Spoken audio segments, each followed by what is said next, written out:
ঘৰত সৰু ল'ৰা ছোৱালী থাকিলে মানে আজি কি বনাই খুৱাম, কাইলৈ কি বনাই খুৱাম, এনেকুৱা চিন্তা এটা মাকবিলাকৰ সকলোৰে থাকেই, হয়নে নহয় ক'বচোন আপোনালোকে। এইফালে মই মাজে মাজে আমাৰ বেটাক এনেকৈ খিচিৰি বনাই খুৱাওঁ। এইফালে ঘৰতে থকা ব্ৰাহ্মী শাক অকণমান ছিঙি ল'লোঁ। এই টাব এটাতে পচাই থৈছিলোঁ, দেউতাকে বজাৰৰ পৰা আনিছিলে। এইফালে আকৌ মানিমুনি অকণমান লৈ লৈছোঁ। এইফালে দাইল, জহা চাউল এইখিনি গোটেইখিনি ধুনীয়াকৈ তিয়াই মেলি থৈ দিছোঁ মই। একেবাৰে চিম্পুলকৈ বনাই খুৱাওঁ। এইফালে পিঁয়াজ অকণমান, ৰচুন অকণমান, দালচেনি আৰু গোটা জিৰা কেইটামান, এইখিনি ধুই মেলি ধুনীয়াকৈ কাটি মেলি ঠিক ঠাক কৰি ল'লোঁ। ঠিক ঠাক কৰি ধুনীয়াকৈ কুকাৰত আৰু অকণমান তেল দিছোঁ, কম পৰিমাণে তেল দি। মানে সৰু ল'ৰা ছোৱালী থাকিলে সঁচাকৈ চিন্তা এটা হৈ থাকে ন, মানে আজি কি খুৱাম। আৰু সদায় সিহঁতি একেটা টেষ্ট ভালো নাপায়, সদায় বেলেগ বেলেগ টেষ্ট বিচাৰে।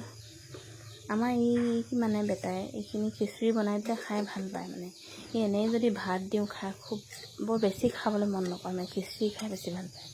এইফালে জিৰা অকণ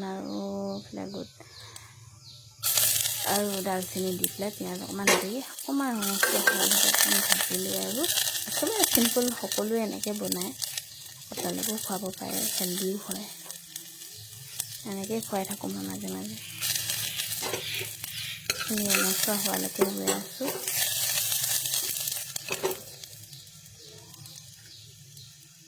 এইফালে দাইল, মগু দাইল আৰু মচুৰ দাইল দি দিছোঁ। চাউল, কণজহা চাউল অকণমান দিছোঁ। কণজহা সদায়ে খাব নালাগে, জহা চাউল বুলি কয় আৰু মই সদায়ে নাখাওঁ। আমি যি খাওঁ সেইটোও খুৱাওঁ, মাজে মাজে খিচিৰি বনাইও খাওঁ, কেতিয়াবা দালিয়া দিওঁ। এনেকুৱা আপোনালোকে কি কি খুৱায় আপোনালোকৰ ল'ৰা ছোৱালীবিলাকক জনাবচোন, ৰেচিপিবোৰ দিব, কি কি খোৱালে ভাল।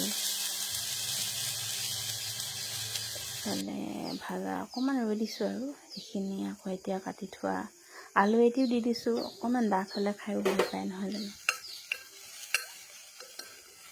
অকণমান ভাজি পানী অকণমান দি চিটি কেইটামান মৰাই দিলে আৰু খাইছেই। একদম কম পৰিমাণে নিমখ হালধি অকণ দিছোঁ। আৰু আমাৰ বেটাই আকৌ নিমখ কমকৈ দি খুৱাই মানে সৰহকৈ নিমখ থাকিলে খাবই নোৱাৰে বস্তুবোৰ। পিছে ভালেই, হালধি অকণ দিছোঁ আৰু অকণ ভাজি মানে তেল অকণমান মাৰি দিলে খিচিৰিখিনি সোৱাদটো বেলেগ হয়, খাই ভাল পায় মানে ল'ৰা ছোৱালীবিলাকে। আৰু ডক্তৰক মই যেতিয়া ইয়াৰ ৱেইটটো অলপ কমি গৈছিলে, তেতিয়া ডক্তৰক দেখাওঁতে কৈছিলে যে অকণমান তেল মাৰি বস্তুবোৰ খুৱাবা বুলি। শুই থাকোঁতে মই কি কাম কৰিব পাৰোঁ আৰু, ধুনীয়াকৈ শুই আছে। এইফালে চিটি কেইটামান মাৰিলে, এইফালে খিচিৰি ৰেডি। সিও উঠিলে আৰু ধুনীয়াকৈ খিচিৰি বাঢ়ি মেলি খুৱাই দিলোঁ। Thank you. এইয়া